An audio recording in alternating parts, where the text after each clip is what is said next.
Yeah, when showing up to the One's Ready podcast, folks, never say like we can talk about whatever you want to talk about. Although Aaron's not here today, so we could probably stay within the lines and keep it pretty easy.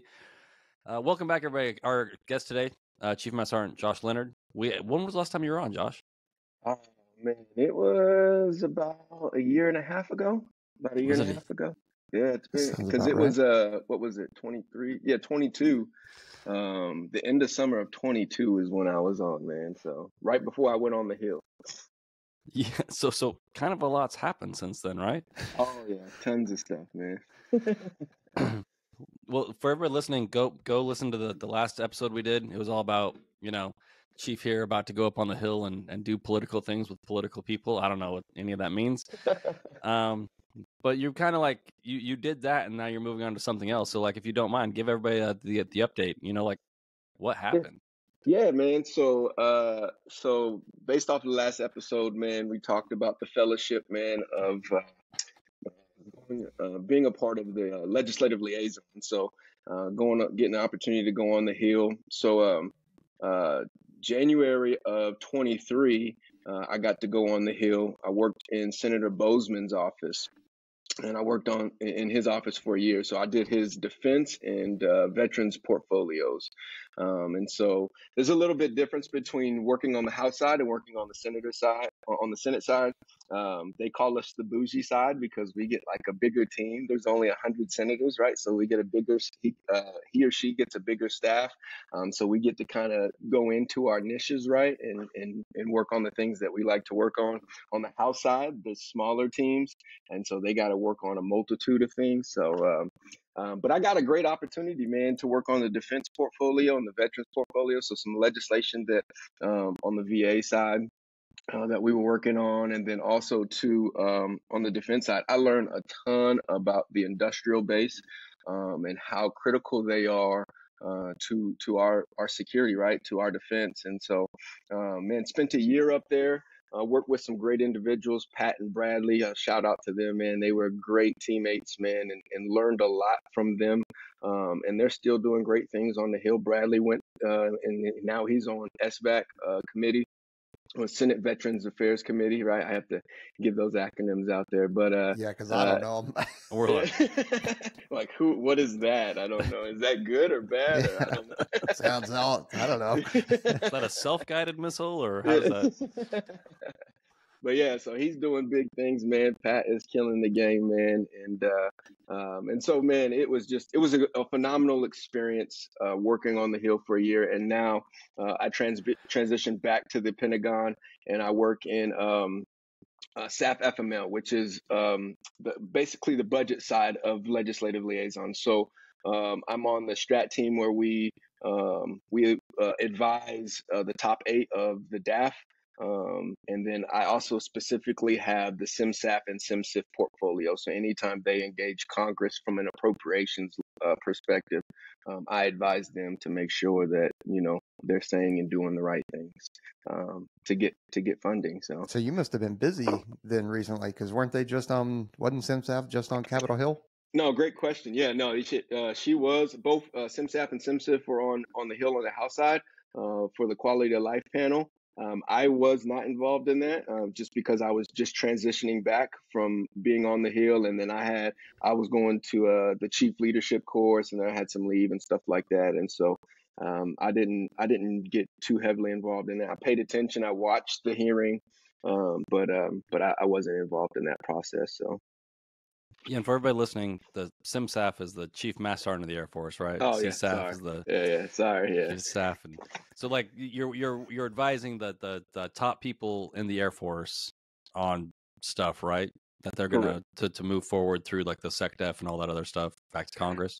Yeah. So anytime the Chief of Staff of the Air Force, Chief Master Sergeant of the Air Force, Secretary of the Air Force, anytime they engage Congress, right? Like, we got to kind of give them a backstory of what they've already talked about with those particular members. We also got to tell them, like, hey, here's kind of your points that you want to push to them.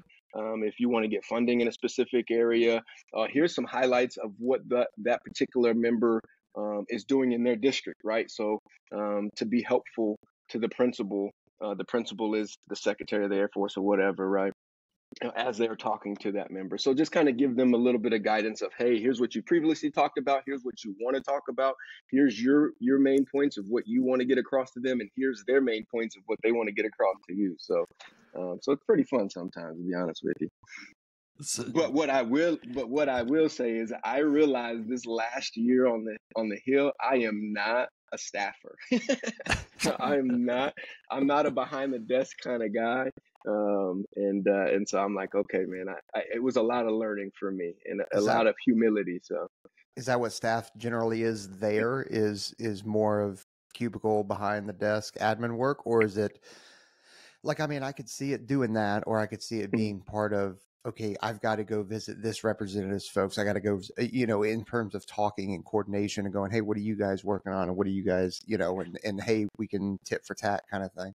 No, that's awesome. Yeah, you're absolutely right. Right. So it's a lot of staff work, right? So you're doing a lot of meeting notes for the member. You're doing a lot of hearing preparation for the member. But yes, when you're doing legislation and stuff like that, hey, I might go, hey, I need to reach out to, Senator so-and-so staffer to talk about this particular bill that I want to introduce. And we need, to have a bipartisan effort so that we can get this passed. And so, let's go get a coffee or whatever. So yeah, you'll do that a lot of the times too. I would tell you that a lot of getting things done on the Hill is based on relationships. It is a relationship game, right? And you see a lot of people getting on TV talking about they're introducing this and introducing that. It's one thing to introduce; it's a totally different thing to get things passed, right? And it become law. And so, and it's all a relationship game. And so, one of the big things that I learned was how bipartisan things are when you're actually in the mix of things, right? Of really trying to pass legislation. You can't pass legislation, from just a Republican perspective or just from a Democrat perspective. It has to be a bipartisan effort. And so you got to work across the aisle, man. And that was pretty cool to see and to be a part of. So. Are you saying there's some performative aspects of being in Congress when you're in front of a camera? Oh, I mean, yes. I mean, there's Everybody no denying knows. it, right? Just, Yeah. There's no denying that. I want names. Who's performing? Exactly. And who's being real? Yeah. How about all of them? All of them are performing. I love it, man. So when you got to Bozeman's office, like, is it? Like, I know you did like some prep work. I just want to go back, like, because I love like when people start a new thing, like the amount of growth that happens, right? And like nothing works the way that you think it's going to work. And when you show up, you're like, oh, I think I'll be doing this, and then everything changed. But like your first day, you showed up. Like, how prepared were you? And how much did you just have to just sit there and like absorb stuff, or jump on that wagon and try to hold on for dear life? Yeah, no, it was a lot of jumping on the wagon and holding on for dear life for sure, man.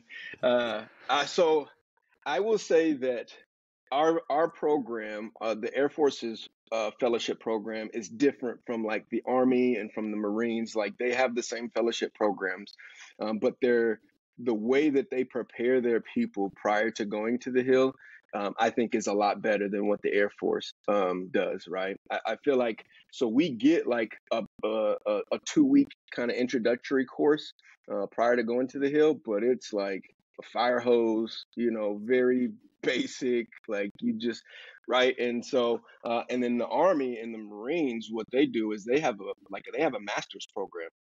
So they get to DC in like April timeframe, and they start their master's program, and that's all they're focused on prior to going to the Hill. And then they'll finish their master's program like their first quarter on the Hill.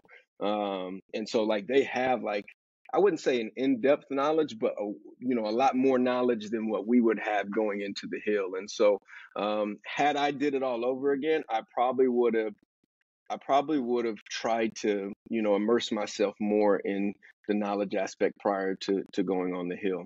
But it was really like, yo, man, let me jump on this wagon. Let me hang on for dear life, right? And try to figure it out. And I would tell you that I had great teammates too, because Pat was our fearless leader, right? He's the MLA, the military legislative assistant to Senator Bozeman. So essentially, he was Senator Bozeman's right hand man when it came to defense and veterans stuff, right? And so he was very adamant about like making sure that I got all of the learning that I could out of my time on the Hill. And so he allowed me to be a part of everything, every meeting. Like, I got to do meetings with CEOs, with Lockheed, name the industrial based company, right? And I got to meet their top leaders and just be in the room and absorb so much. But I would tell you, man, that I was overwhelmed at the very beginning for sure, because I was like, what did I just get myself into? But you get your footing, right, and you start to figure it out. You start to figure out, all right, here's the pace, here's what we need to do. It's a very our hours were 9 to 6, right? So you know that you have that, but then you also have receptions that you have to go to, right? Because it's a relationship game, right? And so I got to get to know the other staffers. I got to get to know the other fellows and the other, from the other branches of service and all of that. So I'm trying to network and learn and so that we can try to get legislation passed and all that good stuff. And so, sometimes it was long nights. But what I would tell people all the time is like, man, I work harder on the Hill than I did being an MTI, right? And being a drill instructor, man. And that was crazy to kind of put that together at the end of my year on the Hill. I was like, man, I worked harder here than I did being a drill instructor. And I was working 10, 12 hours a day, 6 days a week as a drill instructor. So so trial by fire for sure. Yeah. Well, so that's kind of what I would throw back to you then is with his, and I'll just say as broken as our education system is, like in the how we put degrees and everything like that on a pedestal, and the financial, student loan debt crisis that we have going on right now.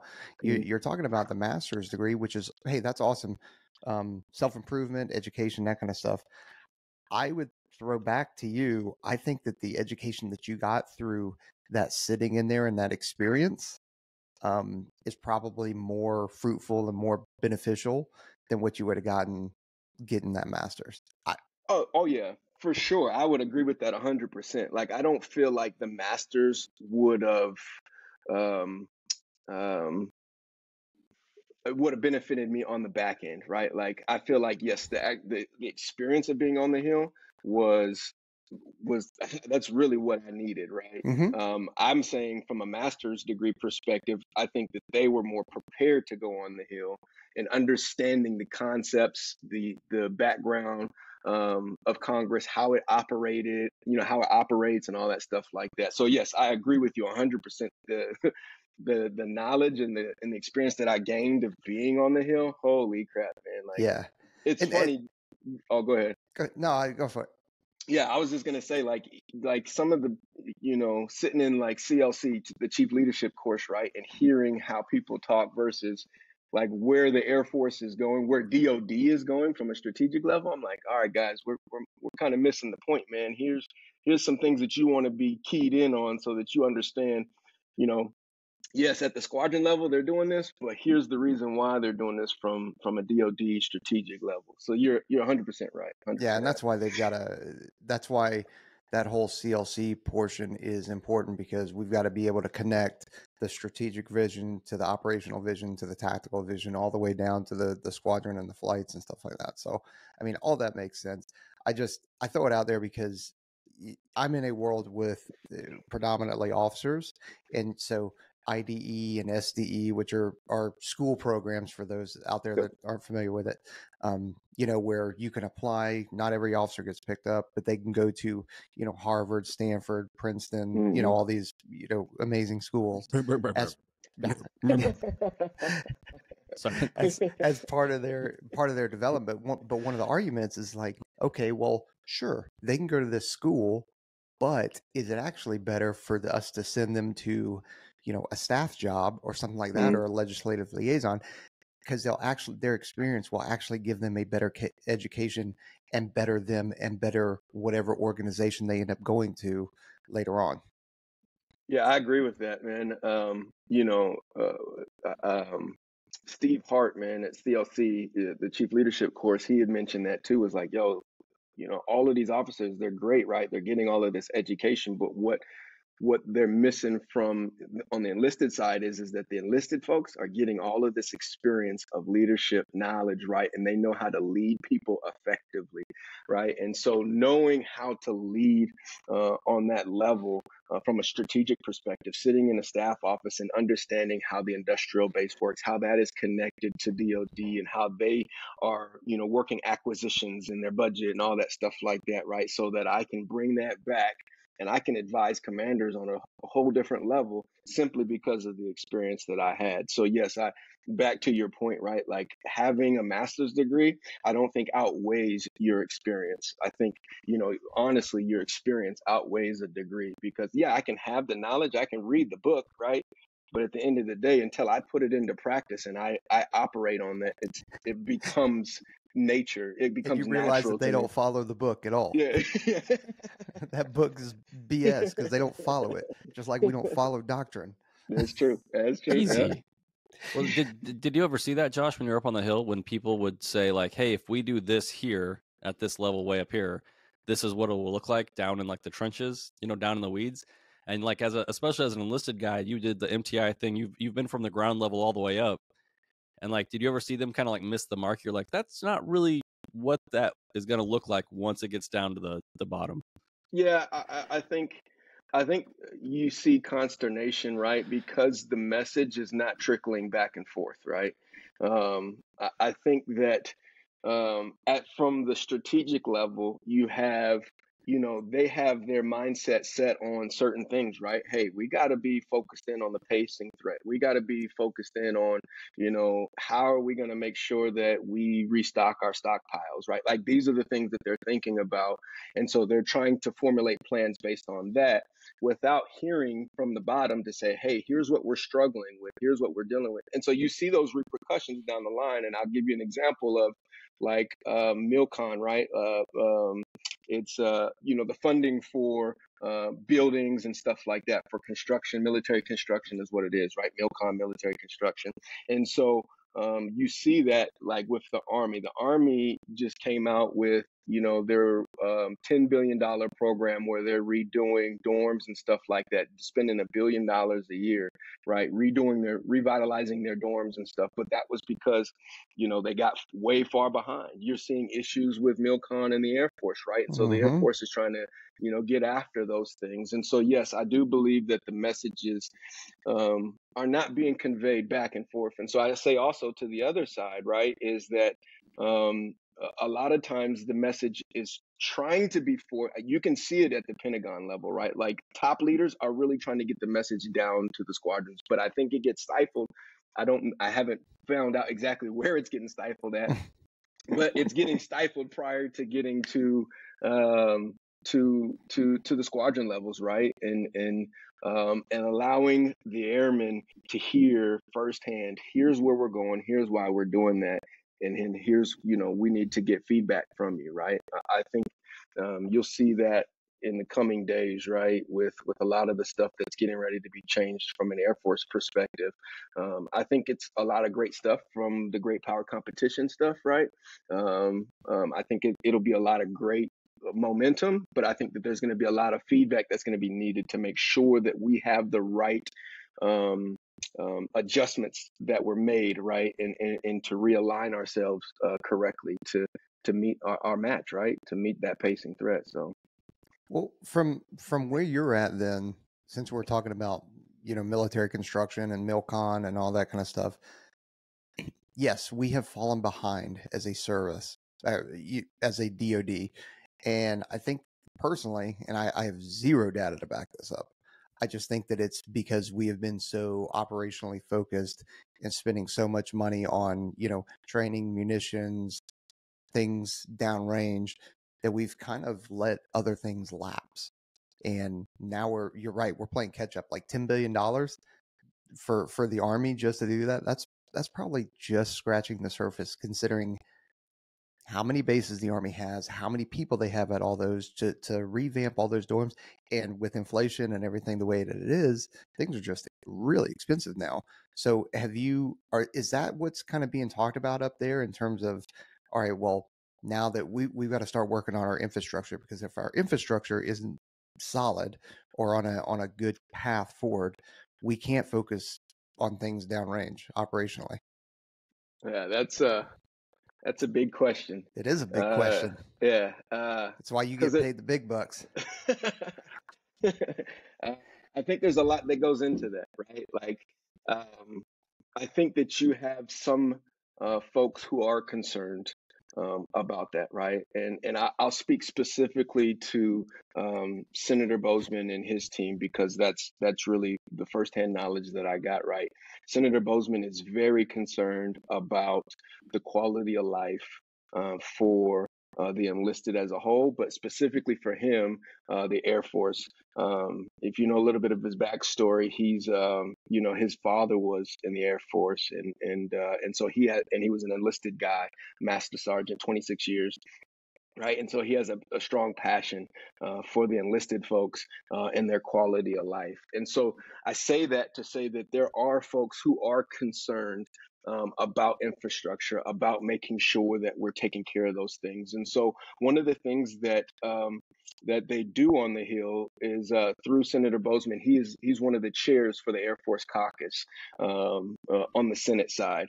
And so every year they put together a plan to send staffers out from across the Senate, right, to go to these different Air Force bases and stuff to see what's going on, right? So last year we did a day in the life of an airman, where we took them to Lackland. So they went to BMT, saw BMT, right? They went to Randolph, right? We went to the Medina Annex and saw some of your gurus down there, right, killing the game. And then we went down and we went up to the Air Force Academy and saw those guys. And we went to Schriever, saw Space Force, and then we went to Nellis, right? But during that time, they were all, very intentional. And we would tell the leadership there, like, hey, I get it, right? We want to show them the warm and fuzzy stuff. Everything's hoorah, good. But we also, we need them to see what is going wrong, right? So that if we want to make sure that we get the funding that we need, right, these staffers need to see that. And so they did a very good job of showing them the dorms and how bad they were and all that stuff like that. And so to answer your question in a roundabout way, yes, it is being conversated. People are seeing it, and the staffers, I would say, and we were just talking about this before we jumped on the air, right? Staffers, like, let's be honest with ourselves, they run the government, right? Like, these young guys are the ones who are putting policy into play, right? And saying, hey, sir, hey, ma'am, talking to their representative or their senator and saying, this is the message that we need to push. And as long as that member is on board with it, it's going full force, right? And so allowing those staffers to see those type of things was very helpful and instrumental in getting some MILCON. And then, I don't know if you know, but Senator Bozeman, he's the ranking member on the MILCON VA, which is the appropriation side, the budget side, the funding side of getting money to those type of infrastructure facilities and stuff like that. And so very helpful in the end. But I will say all of that to say this too: you got to understand Congress. You got to understand the dynamics of what members are about, right? And they're not brash. I mean, they're not shy about saying what this is about, right? And it's about their district. It's about their constituents, right? They got to make sure that they're making sure that their constituents are happy, right? And so, the DOD has to be very strategic in how they approach, like, rebasing and putting new missions and locations and stuff like that. And so all of that plays a part in how funding is brought together. But yes, to answer your question, it is being talked about. Yeah. But I don't know if it's on the level that we want it to be. Of course not. I mean, because we don't have an unlimited budget, and MILCON takes a long time to program it out and all that kind of good stuff. I do think it's funny though that, I mean, you didn't necessarily go to terrible bases either, though. So, like, but I mean, you got those mega structures on Lackland that are I say brand new. I mean, they're, I don't know how old they are, 10 years old, maybe. They're probably getting ready to be torn down. That's how old you are. You think they're brand new. They're about done. Yeah, I don't know. You're talking about the ATC dorms, the the BMT basic doors. train. Yeah, Yeah. dude, I remember like because it had been a long time since I'd been to Lackland, and I went Mhm. there, I don't know, 5 years ago or something like that, just on a trip. And Yeah. I'm sitting here looking as I'm approaching the gate. I see these mega structures, and I'm like, "What are these?" And it's mind blowing to me how big they are. Yeah. Well, I'll tell you, man, that even I learned this not even when I was a general instructor, but I learned this on my staff deal back to go check it out with the staffers, right? That those dorms were built with all of the HVAC stuff in the roof, right? So, and anytime you need to fix that, you have to literally take off the roof just to go in and fix it. So a lot of those dorms are not even like, you'll see like a big old HVAC system on the side of the building creating HVAC or heating and air AC for those facilities because their actual HVAC is broken. It costs too much to actually go in and fix it. So the Dude. new ones that they're building, I don't know if y'all remember the bridge to nowhere. I don't know if Yeah. y'all remember that, where there Mhm. was nothing on the other side of the bridge. They're actually building complexes over there now, and they're doing it the right way. They're actually putting the HVAC system in a whole building by itself on the ground so that they can get in there and fix it. So Dude, think just about that. little things like that. Yeah, That's yeah. so like who designed that? Who thought that was a good idea?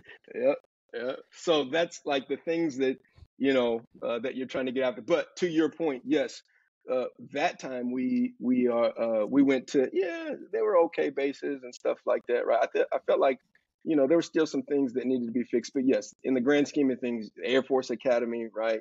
You would think that they're going to put a lot of money into that already, right? But they've done this year after year through the Air Force Caucus. It wasn't just a 1 year thing, right? Like they've Yeah. done this multiple years. So they're going to different locations every single time. And they're not only going to just Air Force bases, but they're going to, I know 1 year they went to Marine barracks and all that stuff like that and talked about COLA, cost of living allowance, and all that stuff like that for the drill instructors, for the Marines, and all that stuff as well too. So it's a year over year thing.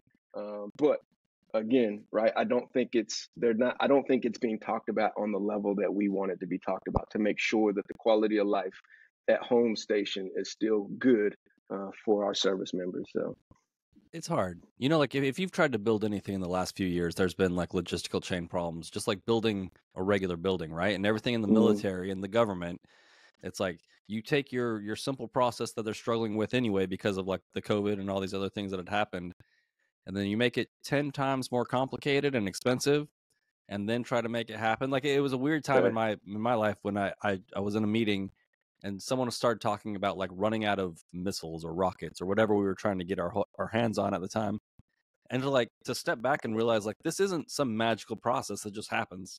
Like we have to buy these things have to be built. Like the government and the military does not have unlimited resources, and like like we get our stuff from somewhere and they got to build it, and like they have to get paid and all these other things. It's just insanely complicated. Yeah, and to your point, right? Like you think about it, even from a missile and bomb perspective, the industrial base they have to get funding. They have to get funded every year, right? So like when the budget goes out, right? When they finally pass the appropriations budget, the defense budget, that's what pays that industrial base, right? So if the bill is not being passed, they're not getting paid. And so it's on an annual basis. And so one of the things that they're looking at is a multi-year procurement opportunity, right? So where Congress funds them to be able to procure and build missiles and bombs, or procure the Defense Department to be able to procure missiles and bombs over multi-years versus just 1 year at a time. Yeah. Because the funding is all based on war, if we're honest with ourselves, right? So the more war we have, right, the more money the DoD and the industrial base get. But then when there's no war, right, then all of that goes away. And so then what happens with the industrial base? They have to ebb and flow, right? They ebb and flow as far as manning. They have to lay people off when it's low. They have to hire a bunch of people when it's high, right? And so then they got to learn. You got to train them up and teach them how to build missiles and bombs quickly. So it's an ebb and flow thing. And so they're starting to realize that they need to fund from a multi-year procurement perspective versus just 1 year at a time, to make sure that those industrial base can stay consistent, and making sure that they're getting the funding that they need and get those missiles and bombs where they need to go. But it's the same. Oh, go ahead. It's the same. When you do that, you don't have to worry about the election season, right? I mean, right. That's a valid point. And that's probably one of the reasons why things for the government cost so much, right? If you can only do things 1 year at a time, it's like, well, I got to charge you this much money because this is a giant pain to do these things every year, and to like just be sitting on the fence, like waiting for y'all to get back to me and be like, what's the number this year? You know, like, so like the company's got to take care of themselves. I'm not saying that they're not making obscene profits, you know, maybe ethically or not, but still it's. But yeah, you're right. I mean, interest rates fluctuate and everything too, right? And so, you know, cost of building supplies and everything ebbs and flows. And so year to year, it's different, right? So oh man, I had something good that I wanted.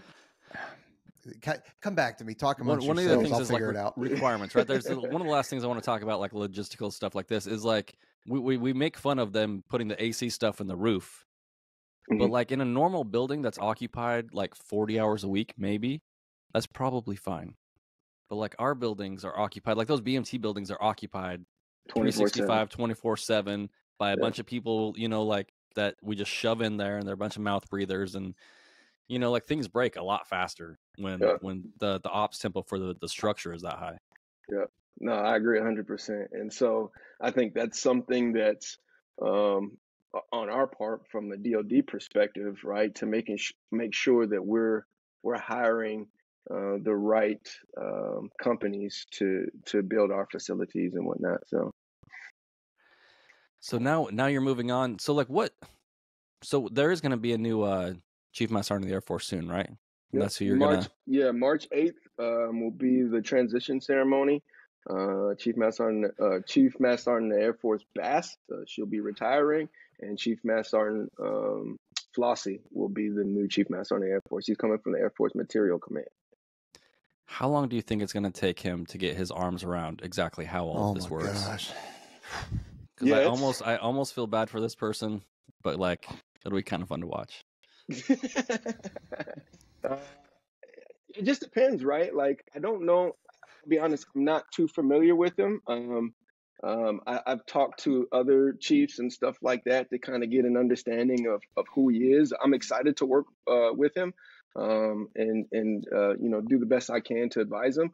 I think that with each Chief Master Sergeant of the Air Force, there is a view of what they want to do, and then there's also a view of what the Secretary of the Air Force and the Chief of Staff want them to do, right? And so I think it'll be really based and determined off of that. Like, hey, what does General Alvin want Chief Flossie to be focused in on, right? Like, we know that the normal stuff, personnel, you know, readiness, quality of life issues, you know, those things like that. But how intentional does he want him to be in those when it comes to, you know, going to Congress and stuff like that? But I would tell you that my team, me and then also you know, a few other chiefs, were already working on like, hey, here's the engagement plan for him. Here's, you know, we want to start you know, put a training session together to kind of teach him how Congress operates, what to be looking out for, you know, some of those things like that.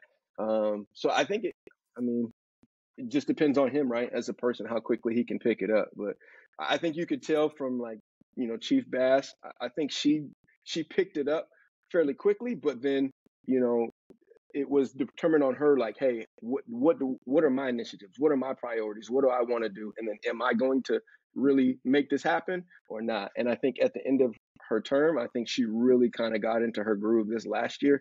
She got into her groove and was really saying, hey, you know, paying compensation. I don't know if you guys watched the hearing that happened on the 31st, but, you know, paying compensation and BAH were like the big priorities that they wanted to talk about. So that's some big ass rocks to try and move.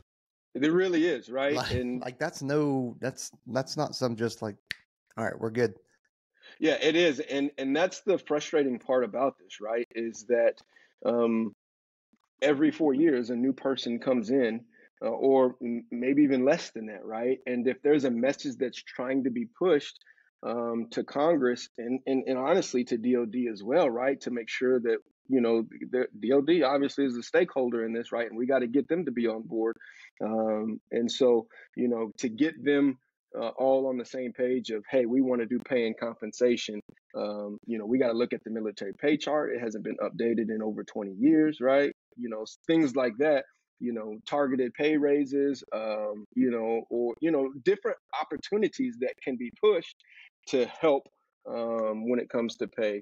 Those are huge rocks. And if the message is not continuously passed down, I think you see what has been happening in the past, right? Like 20 years since the military pay chart has been adjusted, right?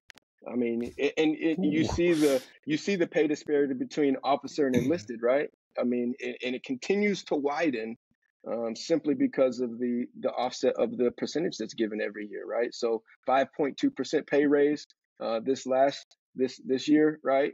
Guess what? 5.2% pay raise to an airman that's getting $2,000 is a lot less than for an officer who's getting paid, $10,000. So it continues to widen, and so those things is what Chief Bass was trying to get after, right? And some of the other SEAs from the different services as well. But that message has to be continued, right? So Chief Flossie has to pick that message up and run with it. And so, that disparity continues to grow while the actual, duties, education, impact in the real world, that gap closes. Because it used to be that enlisted swine were uneducated, untrustworthy, and bear considerable watching. But that I mean, yeah, we still need to be watched quite a bit. But yeah. I mean, and I'm not saying we don't need to be, but And I understand the difference between, authority and responsibility. I understand that officers have the authority, right? And the enlisted have the responsibility, and that authority that the officers have, they invest that, give us the parameters of our responsibility. So I understand. I would never take away from an officer and, the fact that, hey, you went that route and, you have the authority to make decisions, and you can, I mean, yes, we can be fired too, but yeah, yours looks a lot worse, right? Yeah.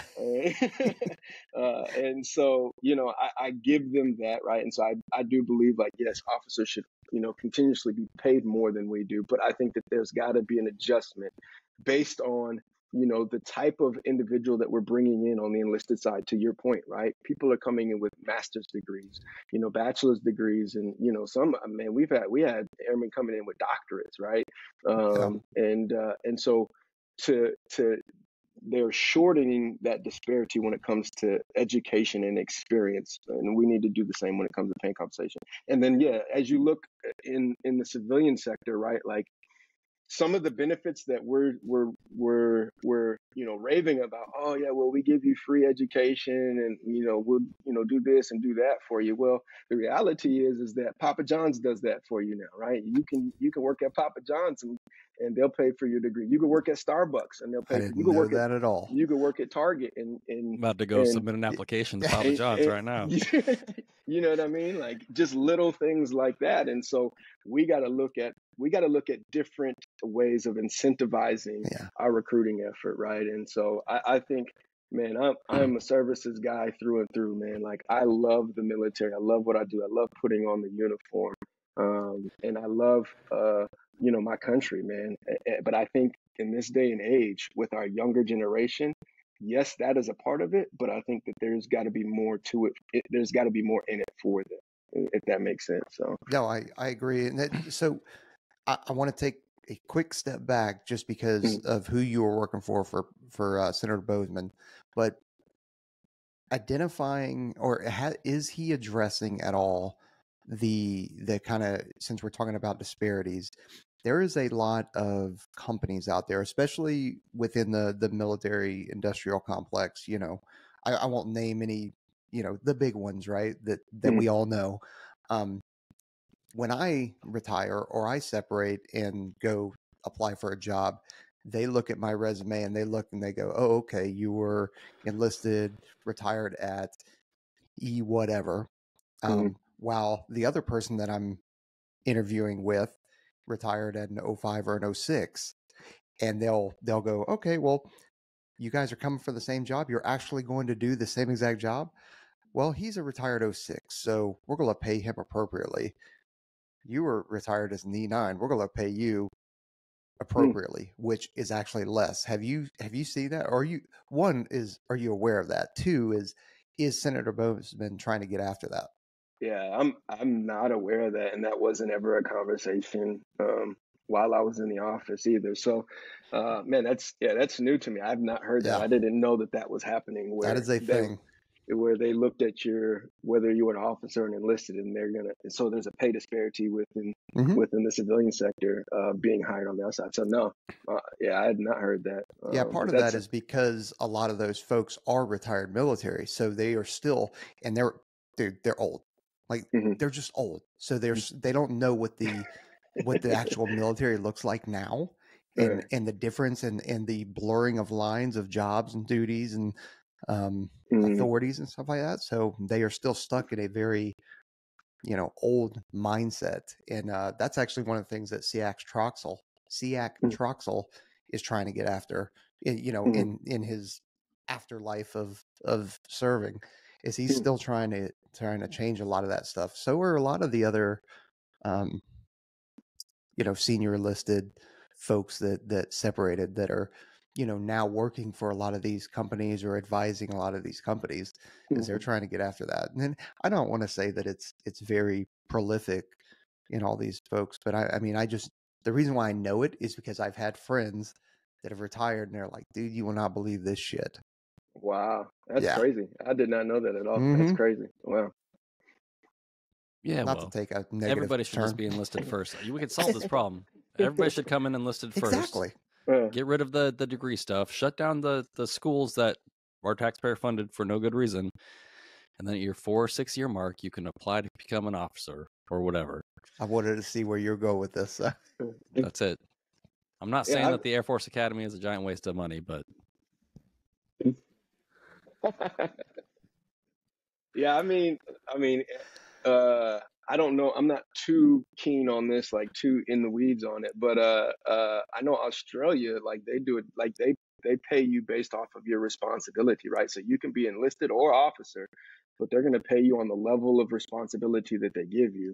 And so, I mean, I could see a military like that, right? Where, because I'm a, command chief at the MAJCOM level, I should be getting paid this much because I oversee, way less money than a squadron chief. But your scope of responsibility is enormous at a MAJCOM level, or a combatant command level, or something like that. Correct. Yeah. So I know I could see that in the future, right? Like, paying compensation changing to that level where we pay based off of level of responsibility versus, oh well, you're just a E3 or whatever. You know what I mean? So. I can get on board with that. So I do want to talk about one thing real quick for people out there. This may not be interesting to you, but when people talk about colors of money and funding streams from the government, like when we talk about like, hey, we need to like add more money over here, I think it's easy for a civilian to like, or anybody to look at like the giant DoD budget and be like, how can you not afford this? And not understand that all of that is parsed out and colored in different colors, and moving money from like one pot to another pot is so incredibly difficult and frustrating to like move things around and to make changes. Can you talk about that a little bit? Yeah, I mean, so I haven't really seen it from the military side, but I did see it from the congressional side. So there's two different sides to it, right? It is incredibly difficult, right? I can't just take, F-35 money and put it over to quality of life money. It just doesn't work that way, right? Because Congress has a lot to say and how you spend your money. And so when Congress hits stamp approve, we're giving you this money, it ain't going nowhere but to whatever they tell you it's going to, right? And so so it's incredibly hard to be able to just, move money from one thing to the next. So from a congressional standpoint, right? So, it could be like, hey, we're putting money towards the F-35 mission for, FMS, foreign military sales, right? And that money has to stay going there. Once it's stamped approved, it has to stay going there. Or MilCon, right? That's why they have the different committees in Congress, right? So you have the MilCon VA committee. That's the Appropriations Committee, specifically for funding infrastructures and everything like that. So all of that funding funnels through that committee. They kind of, within that committee, they stamp approval on it. Then it goes up to the big Appropriations Committee, the Defense Committee, right? The Defense Committee is a bigger committee of senators, and they all stamp approve on that, right? And then it goes, to the overall appropriations, and then all the senators that are on appropriations, they all got to stamp approval on that, right? And so there is a huge process that is played out, right? It's a lot.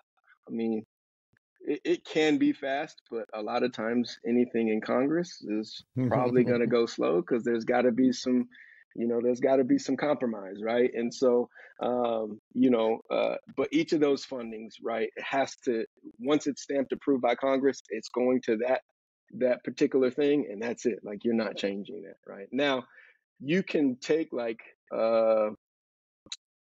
the approval for the appropriations for the 5.2% pay increase has not, honestly, it hasn't been passed, right? Like, it was authorized in the NDAA, but it has not been stamped approved by appropriations, which is actually what gives you the funding for that. And so right now, what the military is doing, what DoD is doing, is they're taking from a pot of money for personnel, right?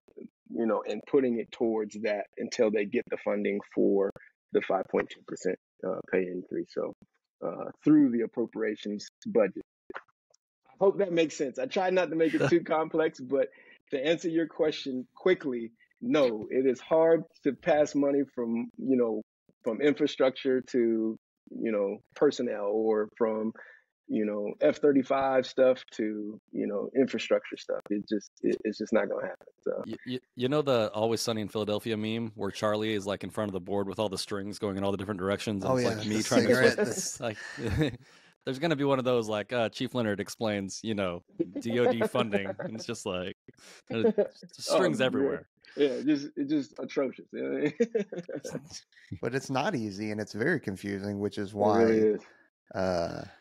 Man, that's why, from an outsider's perspective, when you're looking at it and you're being critical of it, which we should be critical of it because it's our money, you're like, you get frustrated because you're like, I don't understand why this is so difficult and why these things are lacking, and you get a lot of people that are, why are the dorms in the Army or the Marines or whatever, and even some Air Force bases, why are they bad? Yeah, and then the other aspect to it too, right, is really if you did that, right, if you said, all right, well, let's move some of this money over here, you're just really robbing Peter to pay Paul, right? Because if you're going to take that money and put it somewhere else, then that mission is going to lag, you know what I mean? And so the truth is that you want to do your best to provide Congress with everything that you need so that they give you the funding that you need. It's not as easy as just saying, well, let's just do one less F-35. Let's take that money and move it over here for the dorms. It's not, you can't do that. In fact, I think legally you can't do that. And so, I mean, you can get real technical with it, down to the J books, right? And looking at program elements, line items of, all right, this specific amount of money is going to this particular thing, right? And so you can get real technical with it, and say, all right, I definitely can't move this money because they've already programmed it for this particular, whatever it is. That's for the Air Force Band. That's where that money's going.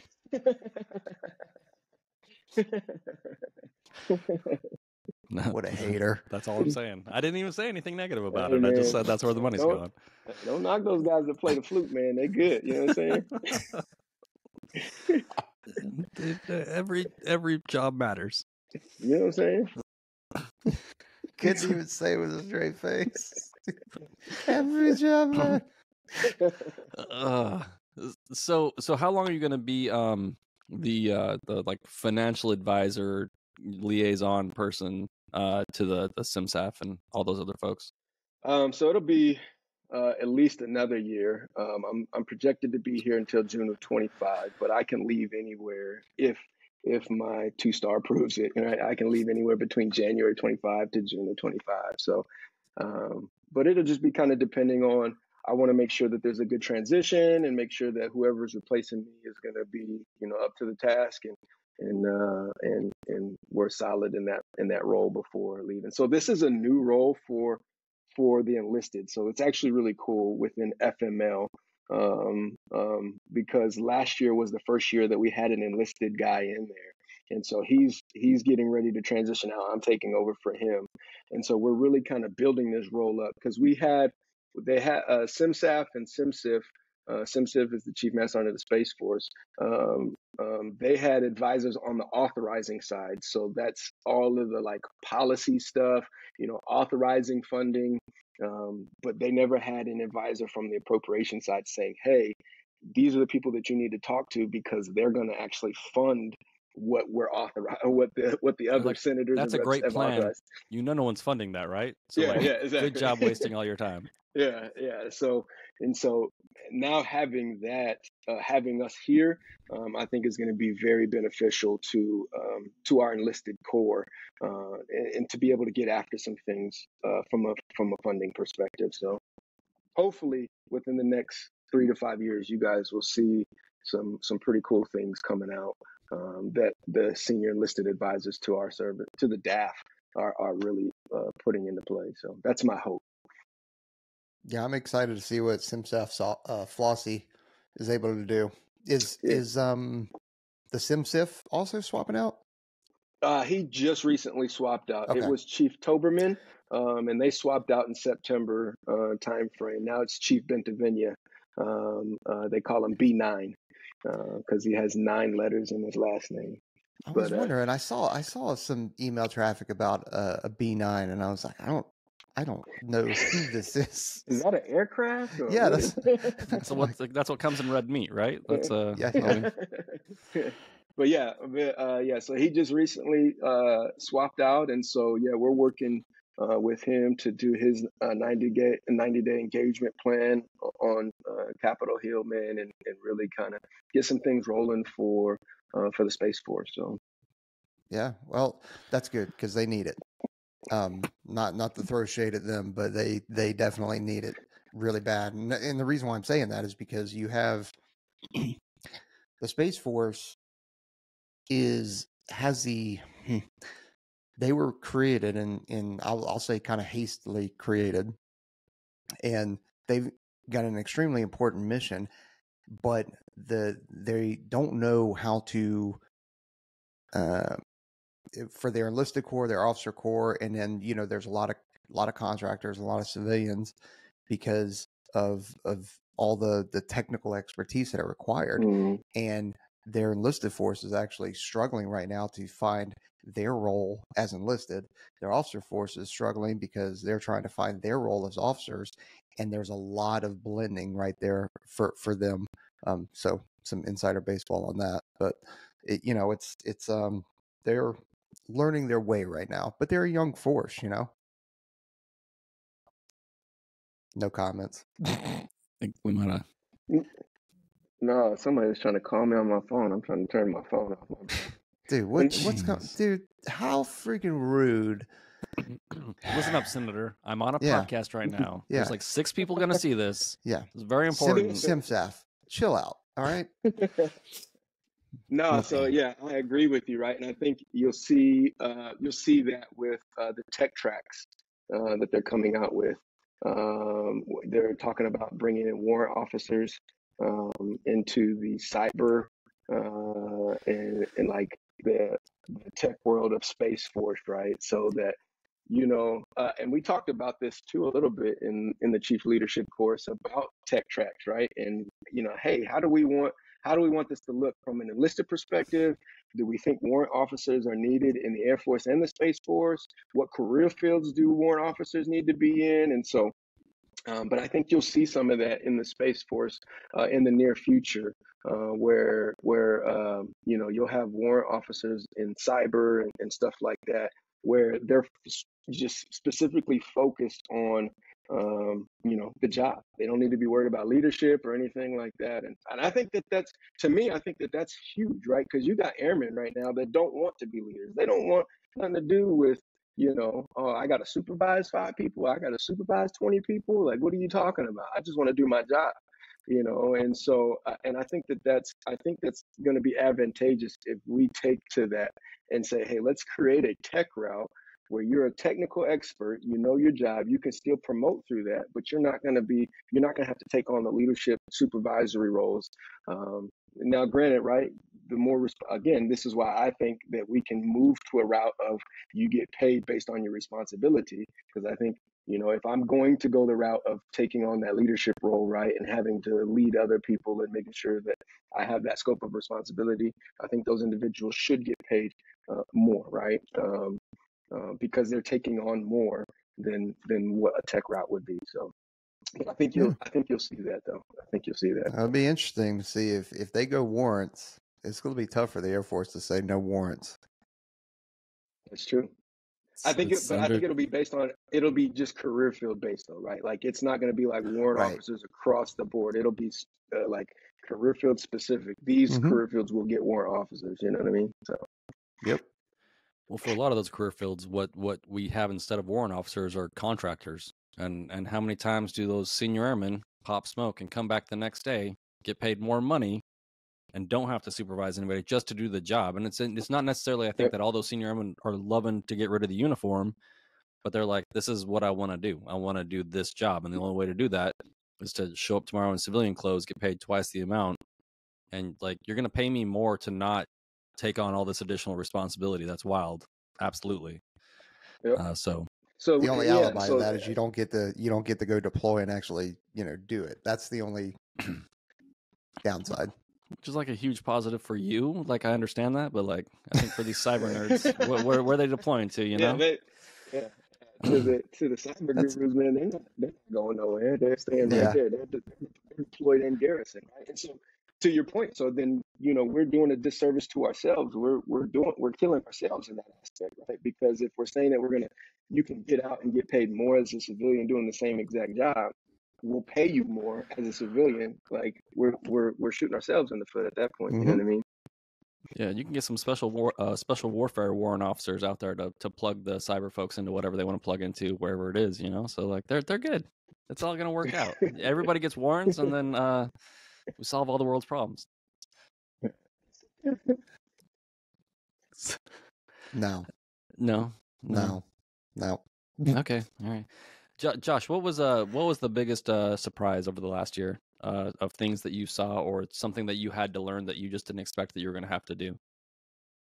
I would say the biggest surprise is how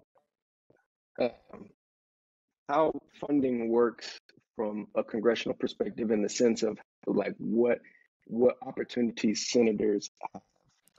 And what I mean by that is that when we're doing the budget, right, there are times where the member can actually request funding for specific things within their district, right, that go in line with whatever it is. So, for MilCon or whatever, or defense budget or whatever, if you're on appropriations, you get what is called CDS, and that's Congressional Directed Spending. So then that means whatever, and that was why the FRA last year, the Fiscal Responsibility Act last year that they implemented, was like, a lot of members didn't like that, because that put a top line on what they could spend, right? Because normally what happens is you see the budget roll out, right? And then once Congress is all done with it, it's more times than not, it's increased, right? And the reason why is because they have this opportunity to do congressional directed spending, right? So essentially, you put out a list on there and say, hey, for my district, we're doing X, Y, and Z for defense, so I need this many things, for my district or my state or whatever. And so they'll normally, you normally put on there, 40 different things. Now, again, it goes to the committee, and the committee has to approve it. So normally you'll get, it just depends. You're not going to get your whole list, right? But you may get your top 10, top 15, whatever, right? And then that money is applied to the top line of the budget, right? And so seeing that, I was like, oh, wow. So like there was a lot of things that are done through universities, like a lot of industrial based type stuff, a lot of what is it called, like technology type stuff, like AI type stuff that's done like research and stuff like that, R&D, right? Research and development that's done through universities that funding can go to. So it was really cool to kind of see how all that is played out. But again, right, like it was based on a member state. So that's why it's so key that a state has, appropriators that are senators or reps or whatever, because they get money for their state in that regard. So that was pretty cool to see. That was a big surprise. I didn't realize that. I thought it was like, hey, the president budget comes through, we kind of, take a whack at it or whatever. And, all right, no, we're really not going to spend money there. We're going to spend it here. I didn't realize how much power, these senators, the appropriation senators, have in putting money, directing money to their state. Yeah, I was like, wow, that's actually really cool. So it is crazy. Yeah, you hold the purse strings, you got all the power, right? Because you got all the yes and no's, and nothing happens without the money. Well, dude, I want to thank you for coming back on. I was super excited about it. Good to see you again. And we have to end with, obviously, we're talking to folks that are looking into getting into special warfare, and we didn't really talk about any of that today necessarily, but like this is like the upper workings of the entire, DoD and where it meets the congressional people and how that all works or doesn't work sometimes. But Josh, we always have to ask advice for the folks looking to come in the Air Force, special warfare, anything. Like you've had like all these unique opportunities, obviously. So any advice you can give these people that are thinking about joining? Yeah, man. So I would say one thing is that you go into the special warfare community, y'all are special people, man. Like even Congress looks at y'all as special people. They're like, oh yeah, we'll give them whatever they need, man. Whatever funding they want. They got their own pot of money. They do their thing. I'm like, oh man, okay, cool. Yeah, we're special, all right. You guys get all the cool toys and all that stuff. I was like, man, like this is really cool, man. But the advice that I would give, man, is don't be afraid, right? Like, well, I take that back. You're going to be afraid, right? It is what it is, right? Especially if you're going into a special warfare community, right? You're going to be scared. You're going to be nervous. It's okay to be nervous. It's okay to be scared. But allow your courage to overtake that scaredness, right? To overtake that nervousness, right? Allow your boldness, your confidence to overtake that and push you into that next level, man. We need great individuals in our military, whether it's special warfare, whether it's, a services guru like myself, man, that does fitness, food, and lodging. We need everybody, you know what I mean? And so it seems scary at the onset, at the beginning, but I promise you, if you allow your courage and your boldness to propel you, you'll be great, man. And so if I'd leave you with anything, man, let your courage push you. So that's amazing. Thank you so much. Thanks for coming back on. Everybody check out onesready.com to see all of our stuff. And Josh, Chief Leonard, excuse me. No, you're good, brother. Thanks for coming on. You're my brother, man. Love y'all. Thank y'all so much for having me, man. Of course. Man. Everybody out there, train hard, and we'll catch you next time. Later.